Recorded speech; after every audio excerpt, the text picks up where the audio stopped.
संग माध्यम से तीसरा प्रश्न जो है अपर्णा और जो है कृष्णा मिश्रा की दोनों बहनें जो है उनका प्रश्न है कि द्वारिका स्वर्ण का नगरी थी, बहुत विशाल। तो इतने स्वर्णमय नगर को भगवान कृष्ण ने समुद्र में क्यों डुबा दिया? अगर वो द्वारिका रहता तो अच्छा होता, लोग वहां पर निवास करते, सोना चांदी से बना हुआ था। तो इसका क्या कारण है? बहुत सुंदर प्रश्न है जी। देखिए, द्वारिका नगरी जो है, जो जमीन था वो ये पृथ्वी स्थल भाग का नहीं था, समुद्र का था। भगवान कृष्ण जो मथुरा से जाकर कहां पर रहने का ठिकाना ढूंढे तो देखा कोई राजा का जमीन किसका, और जमीन तो हड़प नहीं सकते हैं। इसलिए समुद्र से जो है बोले कि आप हमको जो है कुछ जमीन दो। तो समुद्र प्राय 100 किलोमीटर तक पीछे हट गया। तो उसी जमीन पर भगवान ने जो है द्वारिकापुरी का निर्माण किया। स्वर्णमयी द्वारिका विश्वकर्मा आकर के बनाया था।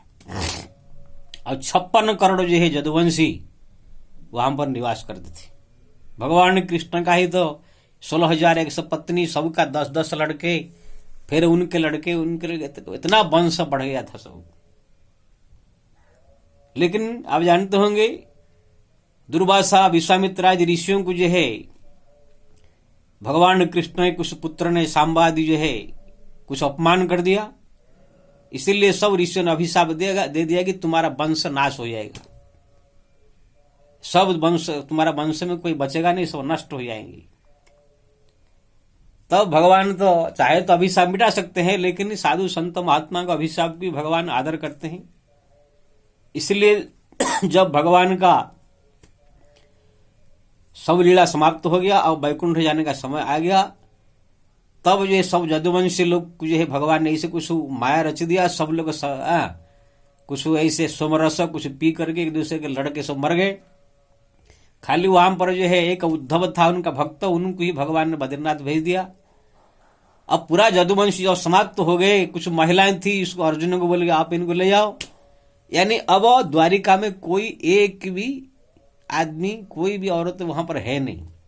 100 किलोमीटर में स्वर्णमय द्वारिका, लेकिन कोई भी वहां रहने वाला नहीं। सब जदुवंश के लोग जो है समाप्त हो गए, अब खाली हो गया द्वारिका। तो भगवान ने जो है तुरंत समुद्र को आदेश दिया कि भाई तुम्हारे से मैं जमीन लिया था, तुम्हारा जमीन तुम ले ले। अब यहां पर कोई रहने वाला भी नहीं है, लेकिन मेरा जो महल है जहां पर मैं निवास करता था, धाम बने, तीर्थ बने, ये महल छोड़ देना। हमारा जो राजगद्दी है वहां पर छोड़ देना, बाकी सब डुबा देना।